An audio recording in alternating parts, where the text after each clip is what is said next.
It was only 8:45 a.m., but this Monday was about to be the worst Monday of my life. Earlier that morning I had kissed Marissa, my wife of 15 years, on the cheek and wished her a good day. She's a real estate agent, a damn good one judging by her commissions and bonuses, and had been for most of our marriage. "And you have a good day," she said in the fake realtor voice she liked to use. She knew I hated it when she used that voice and the fake persona that went with it. Making matters worse was her little smirk that she looked at me with.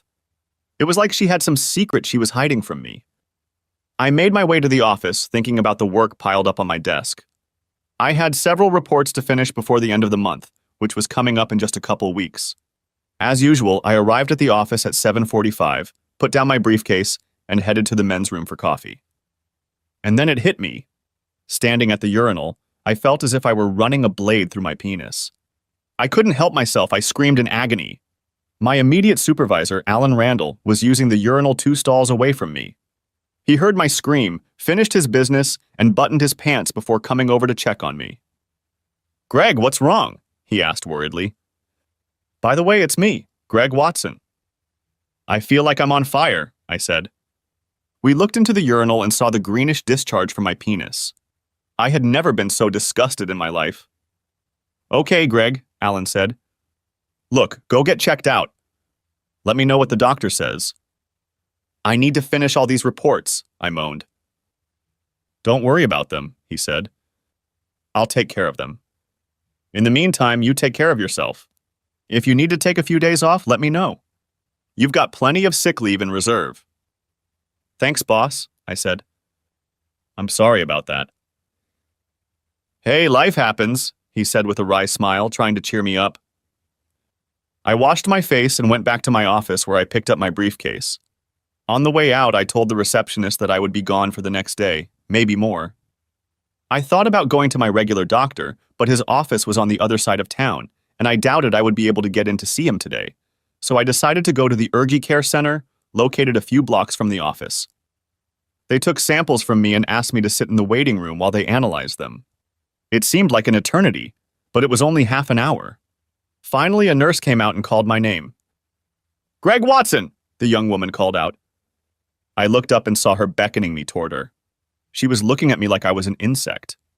I couldn't help but wonder why and got up to follow her. She pointed to the observation room. "Have a seat, Mr. Watson," she said in a very unfriendly tone. I sat down and watched her sit down, looking at the piece of paper in front of me. She began to take my vitals, blood pressure, temperature, and so on. After she wrote everything down, she looked at me. "The doctor will be here soon," she said before leaving the room. A few minutes later, I heard a knock on the door, and an older gentleman in a white coat looked in. When he saw me, he walked into the room with a folder and sat down. "Mr. Watson, I'm Dr. Smith," he said. "Your preliminary test results have come back, and it appears you have a rather nasty case of gonorrhea." "Gonorrhea?" I asked, shocked. "How is that possible?" "It's a sexually transmitted disease, Mr. Watson," he said, looking at me like I was an idiot. "I will prescribe you an antibiotic and recommend that you abstain from sexual activity for 7 days after treatment is complete. If symptoms persist after treatment, I recommend that you see your primary care physician." He went on to explain that there were other tests going on right now, and I might not get the results for a couple weeks or more, and then demanded a list of everyone I'd been with lately. "I've only been sexually intimate with one person in my entire life," I said. "My wife." He looked at me sadly for a few moments before turning his attention to my chart. "But if I contracted it from her, wouldn't she have symptoms too?" "Not necessarily, Mr. Watson," he said. "Even if she has symptoms, she could mistake them for a bladder or vaginal infection. She should be examined as soon as possible. The longer she waits, the greater the risk of developing serious complications." "Excuse me, Mr. Watson." He handed me a packet of pills and made me sign some forms. "Take care of yourself, Mr. Watson, and don't forget to consult your doctor," he said before leaving. Great, I thought to myself as I went through the checkout process. I got in my car and called my boss to give him the news. "I'm sorry to hear that, Greg," Alan said. "Don't worry, discretion is my middle name. You'll take a leave of absence and come back when you're cleared. I've already forwarded your reports, so don't worry about anything. Get well. Thank you, I said, ending the conversation. I dreaded making the next call, but I had never kept anything from my parents, and I wasn't about to start now. I pressed my parents' speed dial button and heard my father pick up the phone. Hey son, how's it going? He asked. Are you at work? No, Dad, I have a little problem, and I need to have a little talk with you and Mom, if that's okay. Of course, he said. Are the kids okay? As far as I know, I said. Look, I really don't want to talk about this over the phone. Well, come over, we can talk over a cup of coffee, he said. We finished talking and I put my phone away before heading outside. I suppose I should explain something about my family. My sister Denise and I grew up in a very religious family. Our home was a very happy home filled with laughter and love. We had a very happy childhood and our parents loved each other very much. But we were brought up with some pretty strict rules. One of them was about sex outside of marriage, a big no-no in my parents' opinion. Because of this, I never went all the way with any woman until the day I married Marissa. Sure, I dated and fooled around a little, but that was it. I remembered the day I told Marissa I wanted to wait until we were married to have sex. She smiled broadly and kissed me deeply. That's so sweet, she said. I promise I'll rock your world on our wedding night. And she did. I had never felt anything so warm in my life. She didn't seem bothered by my lack of experience, and I gladly let her teach me how to love her the way she liked. I even started to enjoy having sex with her, and she seemed to really enjoy it too. I knew she wasn't a virgin when we got married, but I didn't mind if she stayed faithful to me when we were married. She started working at a large real estate office in town and was working on getting her license. About a year after we were married, she gave birth to the first of our 2 daughters, Lisa. A year after Lisa was born, Ginger came into our lives. Marissa was having a very hard time giving birth to Ginger, so she had her tubes tied, telling me that 2 was enough for any couple. I respected her decision, and we moved on with our lives. I was hoping for a son, but was more than happy with our 2 daughters. Naturally, they both became daddy's girls, and had me wrapped around their finger in no time. Marissa returned to work after her maternity leave ended and dove headfirst into her work. Many times I found myself in the role of Mr. Mom while she was showing houses in the evenings or doing paperwork in the office. I didn't mind, really. I loved my girls and enjoyed taking care of them when Marissa wasn't around. As the girls got older, I started spending even more time with them, taking them to the extracurricular activities they did when Marissa was unavailable. Lisa loved music and took piano and guitar lessons, while Ginger was more athletic and played softball or soccer. As time went on, however, I noticed that Marissa was disappearing more and more often. And it wasn't just evenings. She was often sent to seminars out of town, where she was absent on weekends. And the company's annual retreats kept her away for a whole week. She always called me every night to check in and say hello to the girls, but it wasn't enough. On top of that, she had this annoying fake personality that drove me crazy. I talked to her about it more than once, but it was clear that she wasn't going to give it up. I also noticed that her attitude towards work had changed a bit and wondered if she was spending too much time at work. Even the girls started to notice the change in their mother. But I never thought she would cheat on me. She knows how I feel about infidelity. Finally, I was at my parents' house and pulled into the driveway. Dad met me at the door with a big hug and a clap on the shoulder. The coffee just ran out. Come on in and we'll sit and talk, he said. I walked into the dining room and gave my mom a hug before we sat down at the table. Mom poured us coffee and I added cream and butter pecan to it. Dad did the same and we took a sip each. Why don't we start with prayer? Asked Dad. Of course. I was used to it by now. They all did it that way. There was prayer first, then discussion. We'd pray for a few minutes and then we'd get down to business. What's wrong, son? Asked Dad. I just came from the urgent care clinic. I have gonorrhea, I said. Oh my God, Dad said quietly. It was one of the things I admired about him. He could take just about anything, as long as it was the truth. Were you fooling around? He asked after a few awkward minutes. No, Dad, never, I told him. Marissa is the only woman I've ever been with. He nodded his head. I believe you, son, he said. I just wanted to hear it from you. So what are you planning to do? Mom asked. I don't see any other option but to divorce her over this, I said. It's going to be hard on the girls, she said. Yeah, but they're old enough to understand, I said. Besides, there's no way I can let it go. Even if she says she won't do it anymore, there's no way I can believe she'll keep her word. Do you have any idea how long this has been going on? Asked Dad. No, nothing. I just found out this morning that it's happening with this, I said. Adultery is a valid reason for divorce, he said. I hate that it's happening, but I don't see any other way out. Hold on a second, he added, getting up and heading into his office. I looked at my mom, who looked devastated by what was happening. I'm so sorry this happened, Greg, she said. I always thought Marissa was a wonderful girl. Me too, Mom, I said. I think she fooled us all. By then, Dad had returned with his Rolodex. He went through the cards until he found the one he was looking for. He pulled it out in triumph. There she is, he said. You know Gina Hawkins? Yeah, she goes to our church, right? I asked. Yeah, she's a family law attorney. Let me give her a call, he said. I wasn't surprised that he had her card. Being one of the deacons at the church, Dad had a bunch of cards that parishioners gave him. As I watched, he called Gina's office, and I could hear him talking to the receptionist, who I realized was her secretary. Finally, he was connected to her office, and I was able to hear his side of the conversation. Gina, hi, it's Dan Watson. Yes, from the church. We're fine here, thank you. And you? Good. Listen, I was wondering if you could take care of my son sometime soon. He's got a little problem, and I think you might be able to help him out. Really? This afternoon? 12:30? That's great. I'll make sure he gets there. Thank you, Gina. I owe you a lot. Of course, take care of yourself and give your little one a big hug for us, okay? Bye. He hung up the phone and looked at me.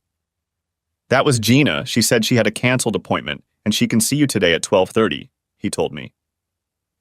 She said you need to bring your financials and tax returns for the last 2 years. Okay, I said. I guess I'd better head inside to pack my things. Sounds like a plan, son, Dad said.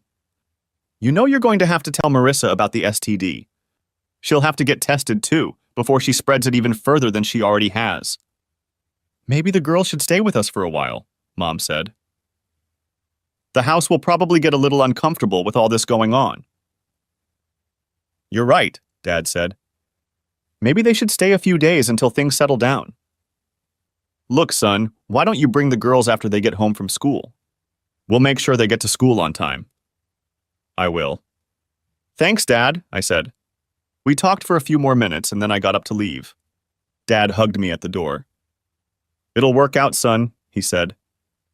Just don't do anything stupid. I know you probably want revenge on Marissa, and I don't blame you for that. But remember Romans 12:19.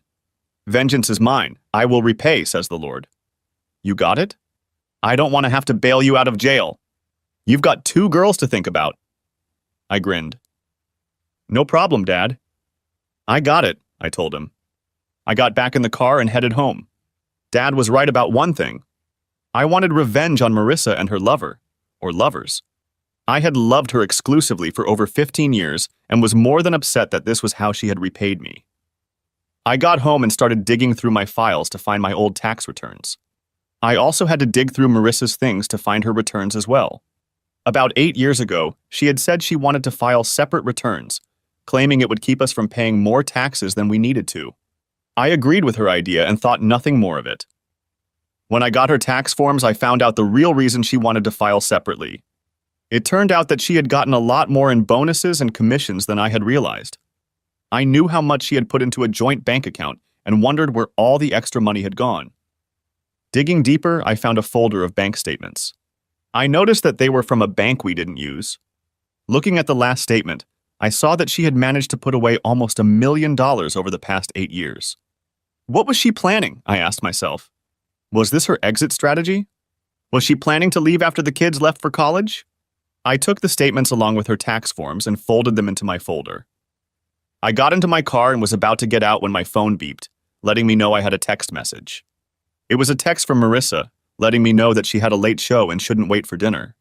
Yeah, right, I thought. No problem, I wrote back. I'll see you when you get home. I sent the message, wondering if she'd noticed that I hadn't told her I loved her. Whatever, I thought. I got to Gina's office building, parked the car, and headed to her suite.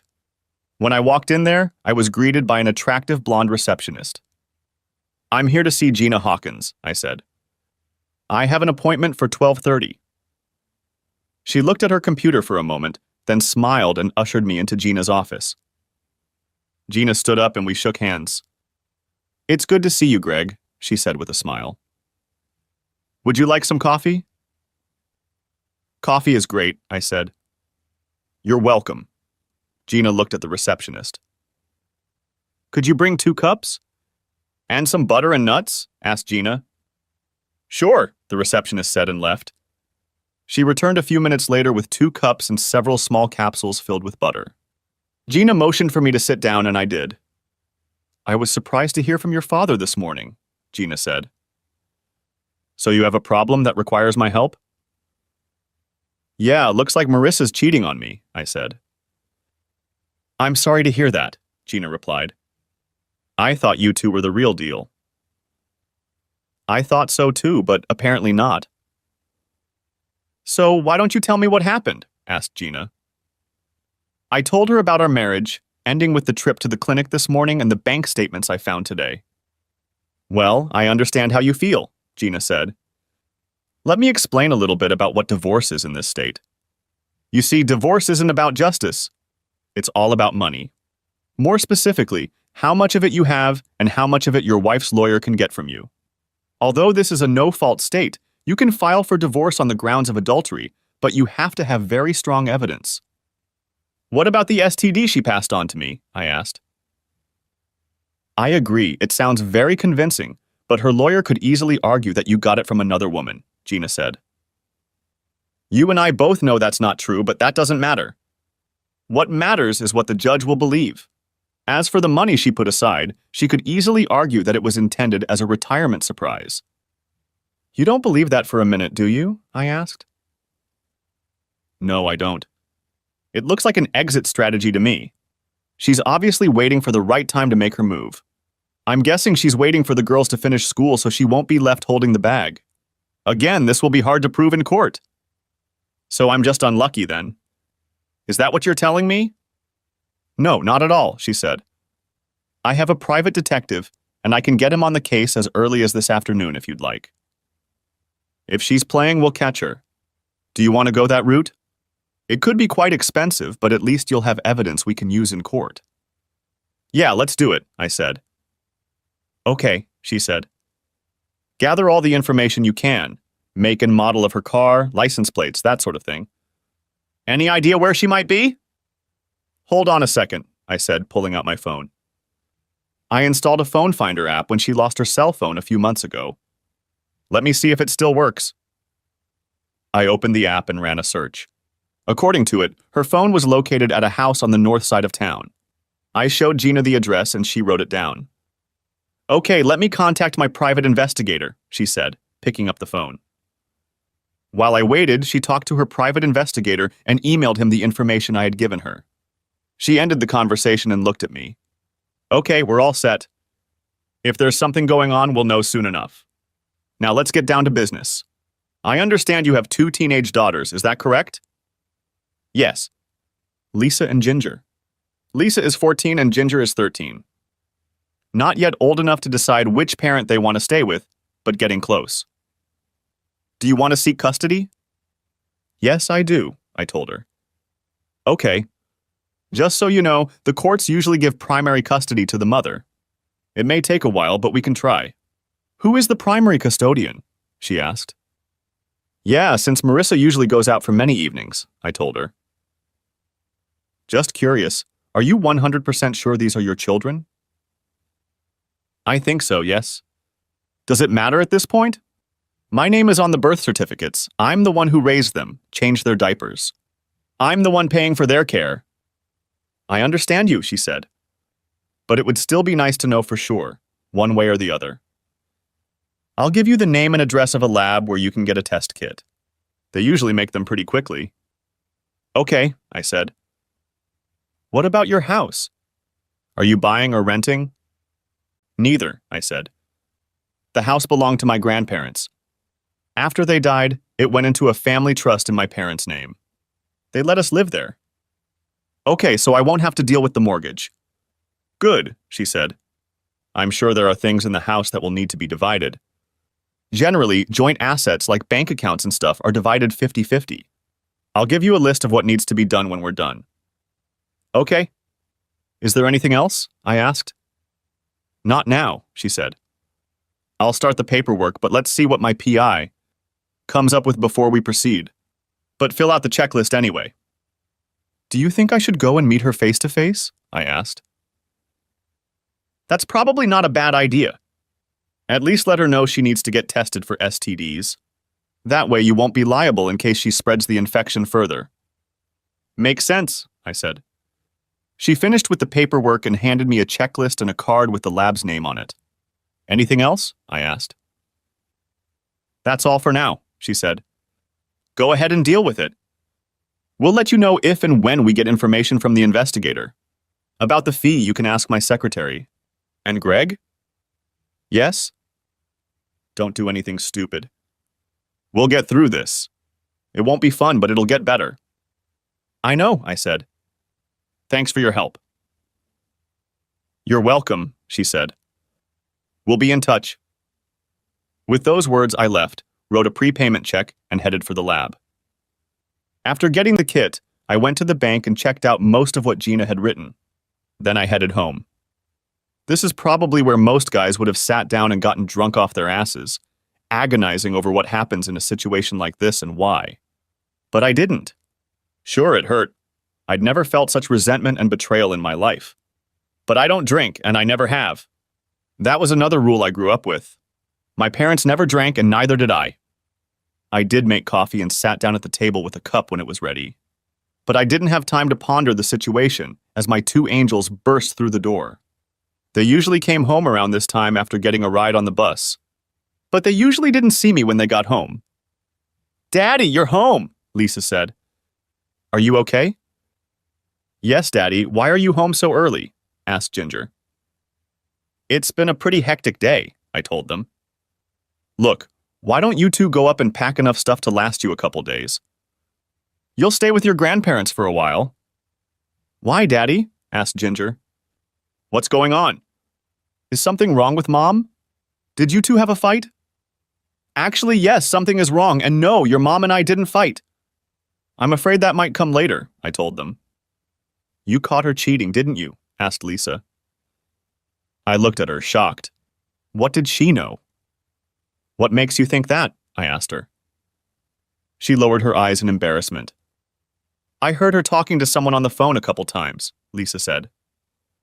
I couldn't make it out, but she was talking in her fake voice. You know, the one she uses to annoy you. Yes, I know, I said. What did you hear? Something like, I can't wait to see you again, love. Like I said, I couldn't hear everything, and she giggled like a little girl. But it didn't sound like a professional call at all. I'm sorry I didn't tell you sooner, but I know how much you hate gossip, she said. It's okay, I said, hugging her. Plus, she's been acting pretty weird lately, Lisa said.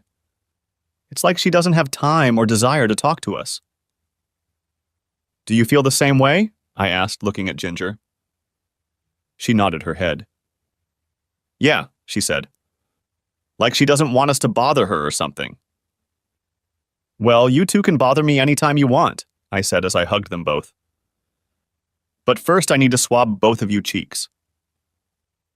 Cheek swab? Asked Ginger, opening the test kit. Yes, I said. My lawyer said I should take a DNA test. You don't think we're really your children? Asked Lisa. Yes, I told her. But she wants to make sure. So you're getting a divorce? Asked Lisa. Looks like it, I told her. Is there no way you can forget what she did? Asked Ginger. I don't think so, I told her. She gave me a little, you might say, a gift. I had to see a doctor this morning. Oh, oot, Lisa said, nearly releasing a four-letter word. Sorry, she said awkwardly. It's okay, sweetheart. I've had more than one urge to curse today, I told her. Now let me take some samples from you. I took one swab and wiped the inside of Lisa's cheek, then did the same with Ginger. After their samples were in the kit, I took a sample from my cheek and put it in a separate vial. Okay, you two go upstairs and get enough to last you for a couple nights. We need to be here in 15 minutes. And don't forget your homework, I said. They went to their rooms and began to pack up while I assembled the experiment kit. My plan was to take the kids to their grandparents and then take the kit back to the lab. Daddy, if you get divorced, can I stay with you? Asked Lisa as I drove the car. Yeah, me too, Ginger added. I hope so, girls, I said. I'm asking for custody, but you should know that the courts usually give custody to the mother. I don't want to stay with her, Lisa said. Right now, I hate her for what she did to us. I considered telling her not to hate her mother, but decided against it. She was expressing the same thing I was. I understand how you feel, sweetheart, I said. Just remember, no matter what happens, I'll always love you, and I'll always be there for you. I love you too, Daddy, she said, tears streaming down her face. Seeing her tears made me even angrier at Marissa than before. I vowed to make her pay for this. Vengeance is mine. I will repay, says the Lord, I heard my father's mental words. Finally, we got to my parents' house and I pulled into the driveway. I turned to them, hugged and kissed each of them, and promised to call them later. After the kids got out of the car, we all went to the porch where my dad was waiting for us. The girls hugged him and took their stuff into the house. I gave him a hug and Mom came over to say hello. I'd better get to the lab before it's too late, I said. Are you okay? Asked Dad. I'm fine as far as I can be under the circumstances. Okay, we'll pray for you. Give us a call and let us know how it went with Marissa, he said. I will, but I'm not sure when that will be, I said. It's okay, hon, Mom said. You can call anytime. Thanks, I told her before giving her a hug. I better go. I got back in my car and headed to the lab. I got there a half hour before closing time and handed my analysis kit to the receptionist. How soon will I get the results? I asked. We should be able to get them to you by the end of the week, she said with a smile. Great, thanks, I said. I got out and headed towards the house. On the way, I decided to call Loretta, Marissa's older sister. I put in my Bluetooth earpiece and hit speed dial on my phone. She answered after the second ring. Hey, Greg, how's my favorite brother-in-law doing? She asked. I've had better, I said. I have a question for you if you have a minute. Of course, she said. Have you talked to Marissa lately? Not since we were at your place last month, she said. Everything okay? No, it's not, I said. She listened silently as I laid out the Reader's Digest version of what was going on. Oh my God, she said. I hate to say it, Greg, but it looks like she's back to her old habits. Old habits? What do you mean? Asked I. She was pretty wild when she was young. Went through guys like most people go through socks. Cheated on just about every guy she dated. She was like that for most of high school and college. After she met you, she calmed down, and I thought she was over it all. She told me she met her soulmate and wouldn't play the field anymore, so I didn't say anything to you. I'm sorry, I probably should have told you. No, it's okay, I said. It's not your fault. I understand you plan to kick her out tonight and wanted to see if she could stay here with us. Actually, yes, I said. If that's okay with you? I heard her sigh over the phone. I think she might stay here for a while, at least until she gets a grip on herself, she said. Frank won't be too happy about it, though. I don't want it to cause you problems, I told her. It's okay, he'll deal with her, just so long as she doesn't stay here too long. Okay, thanks, I appreciate that. I don't know when she'll be home tonight, but I'll call you when she leaves. Thank you, she said. How did the girls take it? They're not happy, but they're doing better than I thought they would. You've raised a couple of good young women, Greg. You have to be strong for them, she said. I'm trying, I said. Well, I should get going. I still have to make dinner. Call me later, okay? I will, I told her before we ended the conversation. I got home and decided to heat up some leftover meatloaf for dinner. I had just finished watching the evening news when my phone rang. I saw that it was a call from Gina and answered it. Hi, Greg, she said when I answered. I looked at my watch and saw that it was just over 6:30. Hey, I said. Working late tonight? For you, yes, she said. I just got some preliminary information from a private investigator. It seems your wife was a very busy girl. She's been with 3 men since 1 o'clock this afternoon. Wow, I thought. 3 men in one day? When does she even have time to work? Really? I asked. Yes, she said. Anyway, I'm forwarding the information to your email. Photos, video, and a summary of the report. I'd recommend you don't watch the video, but you should listen to the last few minutes. Pretty enlightening stuff. So, do you now have enough evidence for a divorce? Oh yeah, she said. Call me when you're done listening to the audio recording, okay? Okay, thanks, Gina, I said when we were done talking. I started up my laptop and checked my email. I opened the video and turned it up to the point Gina had mentioned in her email. I had no desire to watch the video of her having sex, but I was curious to hear what she had to say. I see you're married, he said, pointing to her rings. For the moment, she said. I noticed you're married too, she added, glancing at his ring. Yes, my wife and I have an open marriage, he said. And you? It's not an open marriage like yours, but I allow liberties when they arise, she said. So your husband doesn't know? He asked. No, he doesn't, she said. He has no idea what kind of whore he's married to. Now I'm guessing. The lying whore, I thought to myself. What's the matter? Isn't he doing well at home? The man asked. He had better, for I have taught him everything he knows, she told him.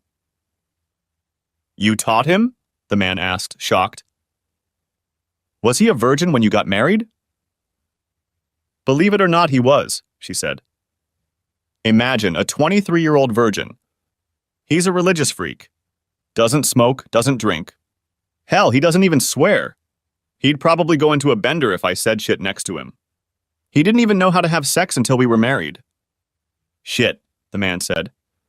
Sounds like a fucking loser. So why do you stay with him? Do you love him? In a way, I guess so, at least a little bit. He's a good father to my girls. Takes good care of them. Doesn't fuss when I get home late. Other than that, he's a total bore, she said. The girls are his? He asked. She shrugged. Honestly, I don't know. Maybe. Honestly, I don't care. He thinks they're his, and that's the main thing, she said. How long have you been fiddling with him, if you don't mind me asking? I don't mind, she said. Hell, I've been having fun my whole married life. And he still didn't get it? No. He has no idea. He's never been with another woman, so he won't even know the difference. That's it, she said. At that moment, I had to hold back a gagging fit.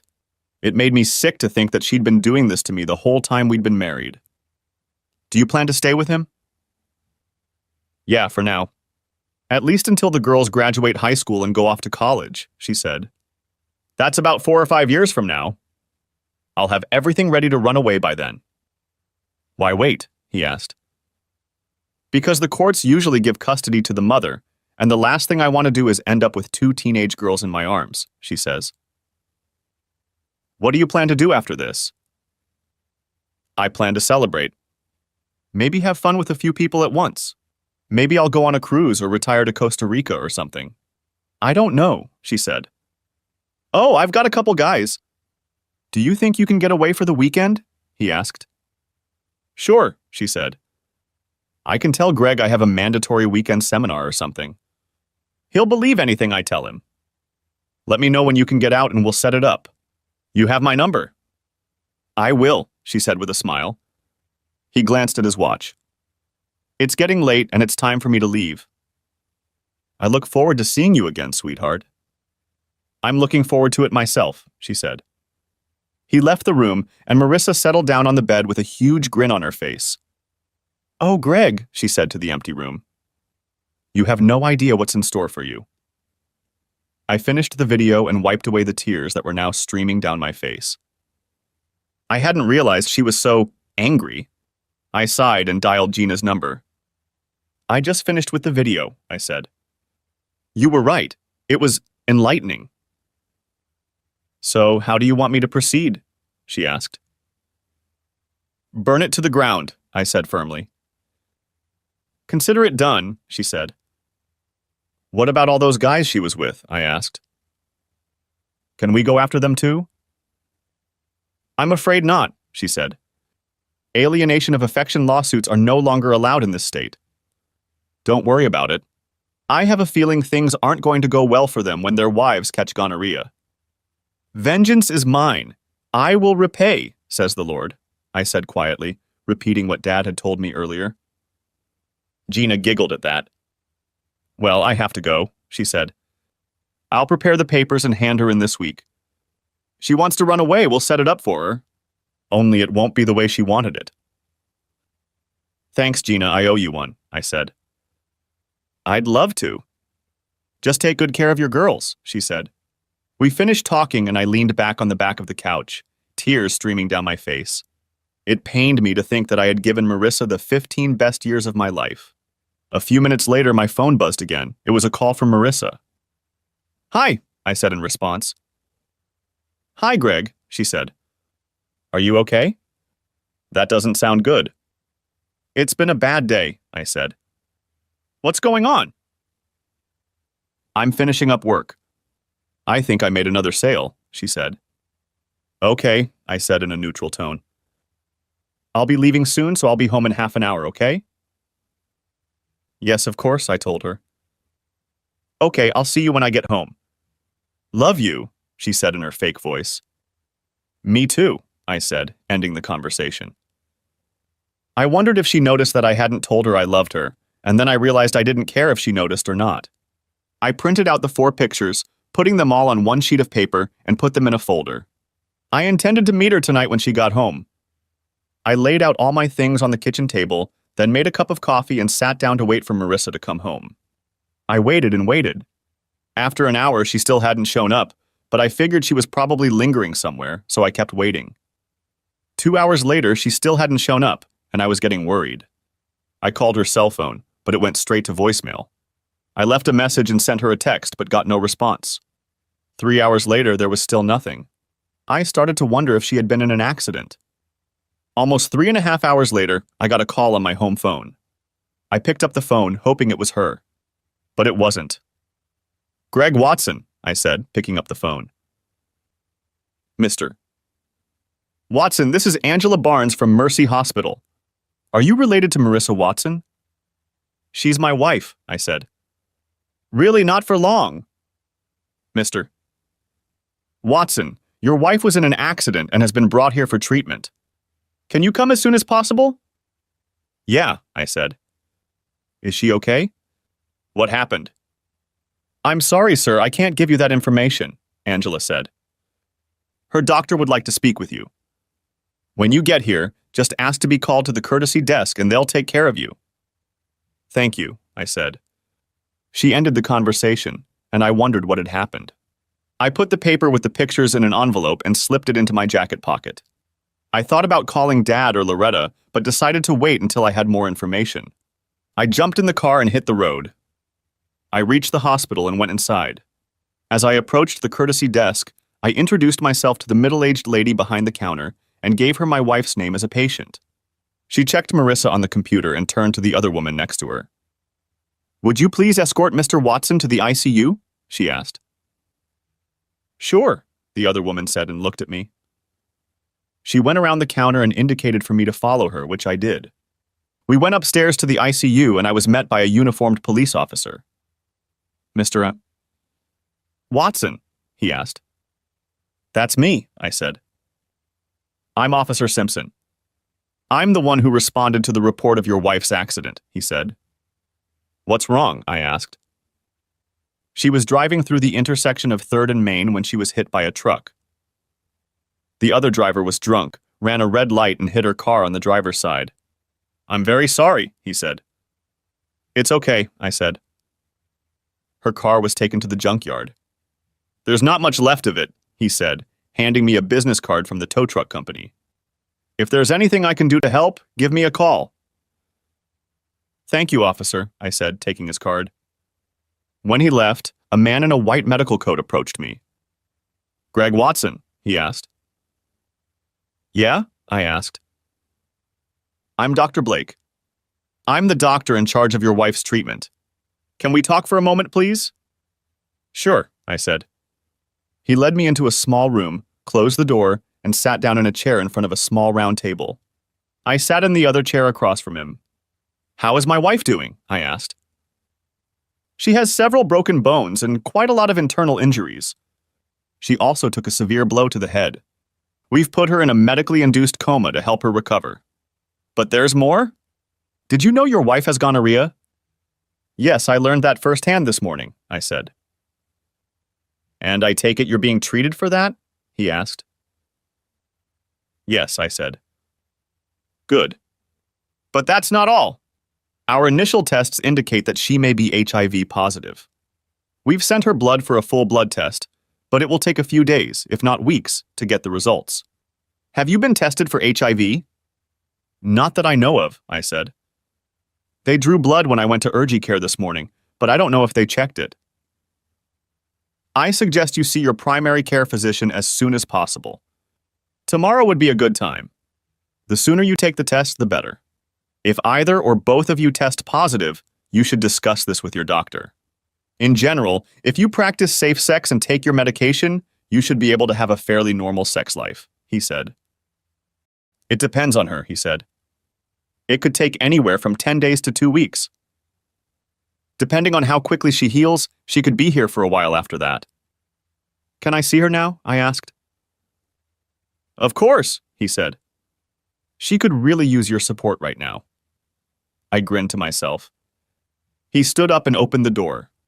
"She's in room 5 over there," he added, pointing to her door. "Thank you, doctor," I said, shaking his hand. I walked into her room and looked at her. She was covered in bandages, and a cast covered one leg all the way up to her hip. Her face was black and blue, and a few cuts had been stitched up. She looked like she had been through a war zone. I said a prayer for her and then removed the ring.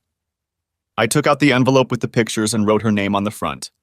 Then I put my ring inside and sealed the envelope. I looked at the nurse who was taking care of her. "Could you make sure she gets this when she wakes up?" I asked. "Of course," the nurse said. "Go put it on the tray over there," she added, pointing to an empty wheeled tray. "Thank you," I said, placing it on the tray so Marissa could see it. I took one last look at the woman on the bed. As much as I hated what she had done, I didn't want to see her like this. Seeing that she was still wearing her rings, I took them off and put them in my pocket. "Goodbye, Marissa," I said quietly. "I'll see you later." The nurse looked at me cheerfully as I left the room. I called Loretta on the way home from the hospital to bring her up to speed. She was shocked when I told her what had happened and what the doctor had told me. "Greg, you know Frank won't let her stay here if she's HIV positive," she said. "I know it will be safe, but he won't want her around the kids. I can't go against him on this issue." Her parents retired a few years ago and moved to Florida, so that was out of the question. "Then I guess I'll have to find her an apartment," I said. "I think it's for the best," she said. "I'm sorry, Greg, but I'm not going to put her above my family. She made her bed, let her lie in it, I don't care. When you find something, I'll help you move her stuff, but then I'll wash my hands of it."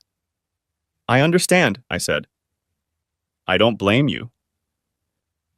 "It's getting late and it's time for bed, but keep me posted, Greg," she said. "I will," I told her. "Thanks." It was almost midnight when I got home. I was exhausted, so I undressed and collapsed into bed, falling asleep almost as soon as my head hit the pillow.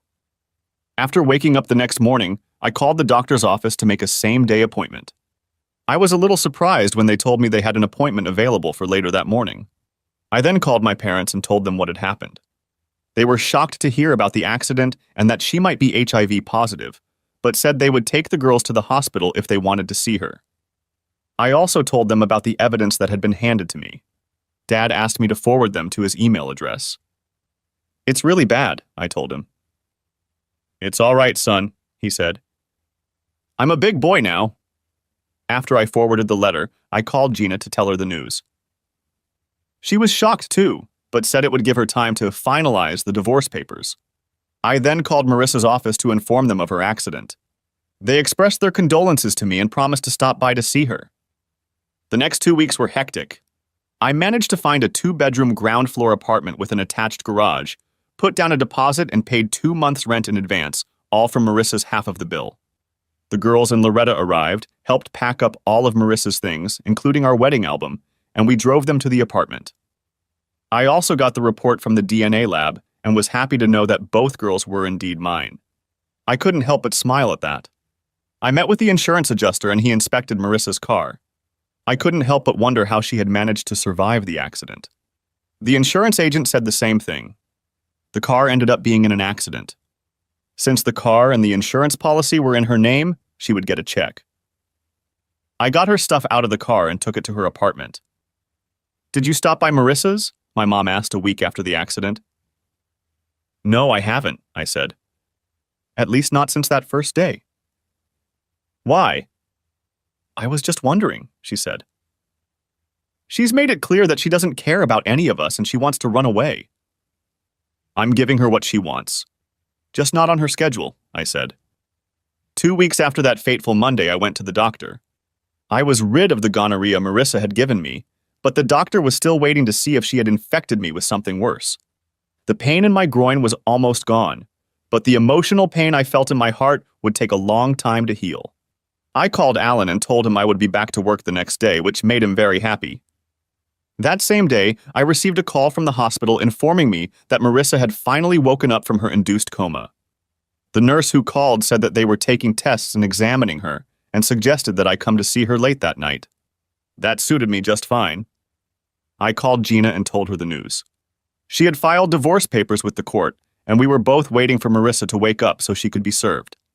She arranged for the bailiff to meet me at the hospital in the afternoon. My next call was to Loretta, who agreed to meet me in her room. I told the girls that their mother was awake, but they only shrugged, saying, "Never mind." "I'm going to meet her this afternoon." "Would you like to come with me?" I asked them. "No thanks, Dad," Lisa said. "I'm too mad at her right now." "Me too," Ginger said. "Besides, I have a lot of homework to do." "Okay. Then I'll take you to your grandparents when I leave," I said. I knew it would be harder on them than it was on me, and I didn't want to force them to see their mother if they didn't want to. Around 4:30, I drove them to Mom and Dad's house and explained that Marissa was awake, and I would meet Loretta and the bailiff there. "Let us know how it went, son," the father said. "I will," I said. "I'll come back for the girls when I'm done." "Good. Then you can have some of Mom's lasagna when you get here," he said with a smile. Mom's lasagna was legendary, and it was guaranteed to lift my spirits. "Sounds good," I said before leaving. When I arrived at the hospital, I made my way to the room where Marissa was being cared for. I saw Loretta outside the nurse's station talking to the doctor, and I noticed a man in a brown jacket not far from her holding a manila envelope.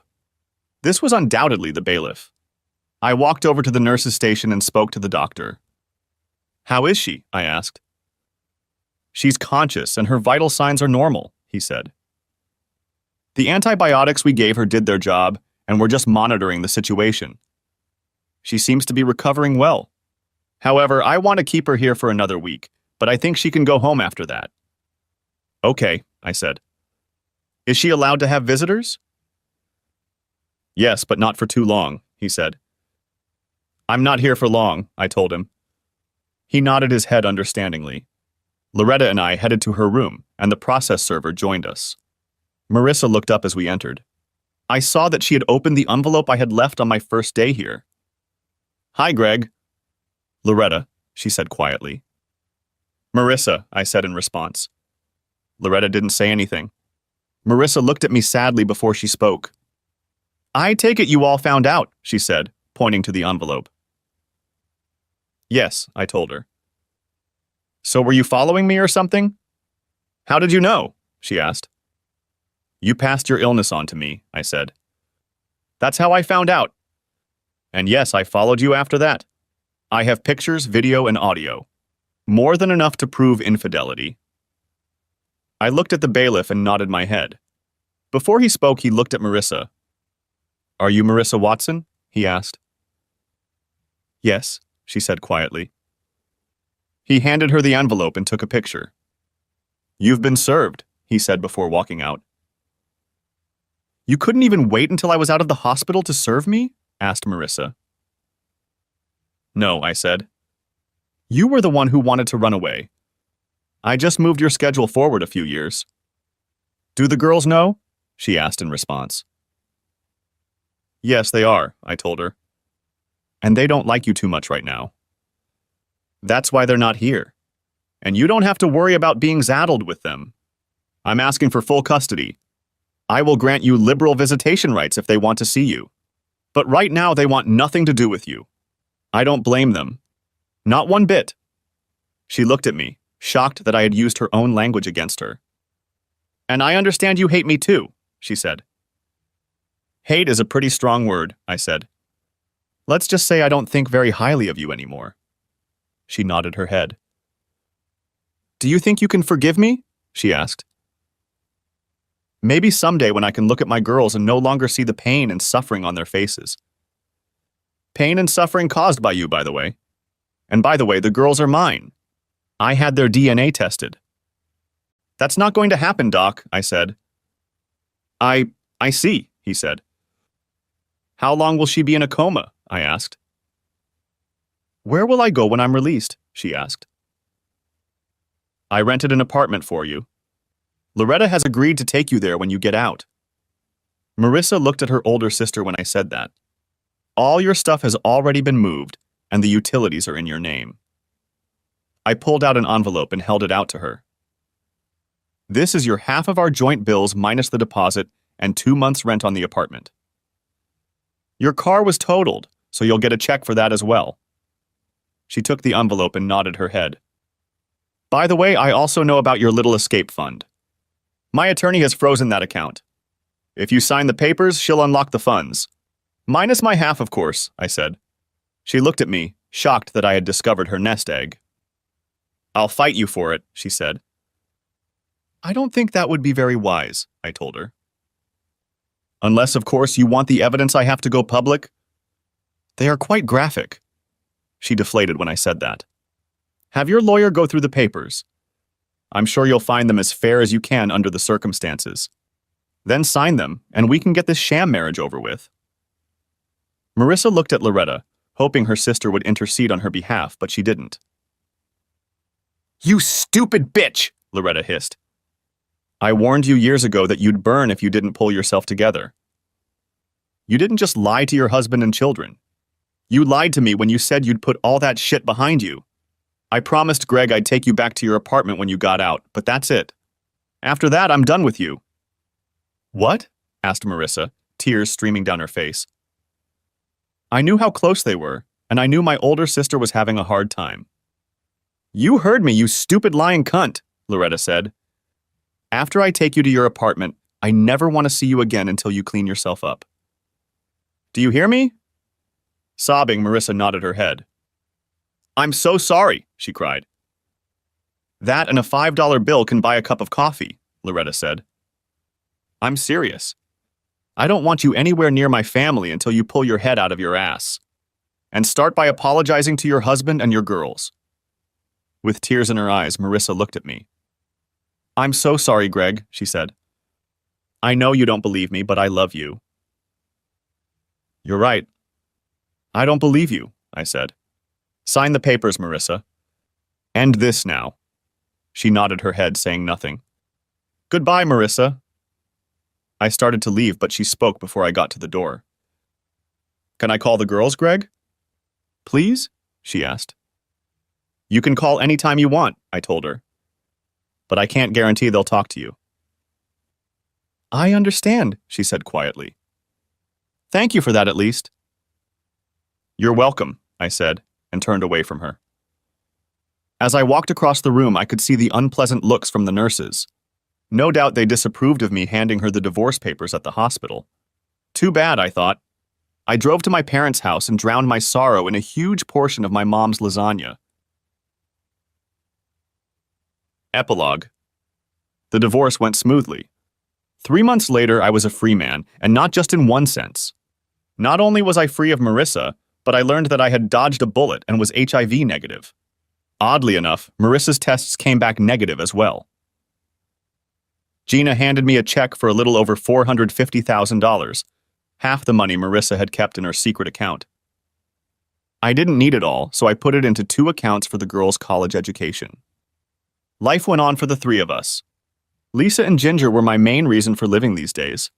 Sure, there were times when things were a bit of a stretch. It's not easy being a single dad with 2 teenage girls. But I managed with the help and guidance of my mom. I haven't followed Marissa, but the girls told me she was adjusting to her new life as a single divorced woman. Yes, they finally talked to their mother, and she apologized to them. It was almost a year before the girls warmed up enough to spend even an afternoon with their mother. She bought a new car and went back to selling houses, but with a different company. Somehow her antics became known, and the management was not too happy about what they found out. She was offered either resignation or dismissal. She chose the former and took a job at another company where, the girls told me, she was doing well. And they said she had finally given up her false identity. As for me, I have found that there are several single ladies in the church claiming my attention. I found myself being pelted with various dishes to take home. Pies, casseroles, even lasagna from time to time. And it seemed that my girls were eagerly waiting for me to get attached to them again. "Come on, Dad, you need to get out there and start dating again," Lisa told me. "It's not good for you to be alone." "I wouldn't even know where to start," I said. "And I'm not alone. You two keep me very busy. But we're not going to stay here forever." "It's simple, Daddy," Ginger said. "You walk up to a woman and ask her out to dinner. You can do that, right?" I looked at my youngest daughter and wondered when she'd become an expert on dating. "I guess I could give it a try," I said. That Wednesday night, I ran into Rhonda Carson in line at the coffee shop at our church. She had lost her husband in Iraq a few years earlier and was raising her 17-year-old daughter alone. She was one of the women who gave me a casserole to take home for dinner. "Hi, Rhonda, how are you doing?" I asked. "Hanging in there, Greg," she said. "How about you?" "I'm fine, and I really enjoyed the casserole you gave me last week," I said. "Thank you." "Do you handle raising your girls alone?" she asked. "It's a little difficult sometimes, but yeah, I manage." She laughed. "Well, if you're managing, then you're pretty good at it, I guess," she said. "How are you doing?" "You have a teenage daughter too," I said. "The hardest part is trying to handle everything alone," she says. "I can understand that," I said. We grabbed coffee and sat at a table, talking about the difficulties of single parenthood when I decided to step up. "Look, Rhonda, I'm totally new to this whole dating thing, but would you like to have dinner with me sometime?" "Maybe this Friday?" I asked. She thought for a moment, smiled, and nodded her head. "Yes, Greg, I'd like that," she said. "What do you mean?" "I don't know," I said. "I'd like to try the new Texas Roadhouse restaurant. Do you like it?" "I'd have a steak," she said. "Sure, that sounds tempting. Maybe we can go to a movie or something later." "Great," I said. "I can pick you up at 6:30 if that's okay with you." "That sounds wonderful," she said. "In fact, you can bring the girls, and they can stay with Linda if that's okay with you." They had known each other for a long time and were already friends, so I thought it would be a good idea. "Sounds good to me," I said. The girls were excited about my date with Rhonda, and they liked the idea of spending the evening with Linda, so it was all set. That Friday, I invited the girls over and we went out to dinner. Rhonda looked really cute in her denim skirt, and we had a great time. We didn't have sex that night, but she gave me a hot kiss when I stopped in front of her house. I noticed 3 sets of eyes watching us from the window of her house, and I thought I saw them giving each other high fives. "That was the best night I've had in months," Rhonda said as I hugged her. "Same thing," I said. "What if we do it again sometime soon?" she said. Maybe we'll send the girls to a movie and we'll stay home and play, she added, running her hand down my leg. I felt a familiar thrill. I think you're onto something, I said, running my hand down her smooth leg. The girls were excited about our date, and I had to admit that I was feeling pretty good about it too and enjoying the time with Rhonda. I'm not sure anything long-term will come of this, but I'm willing to take the risk.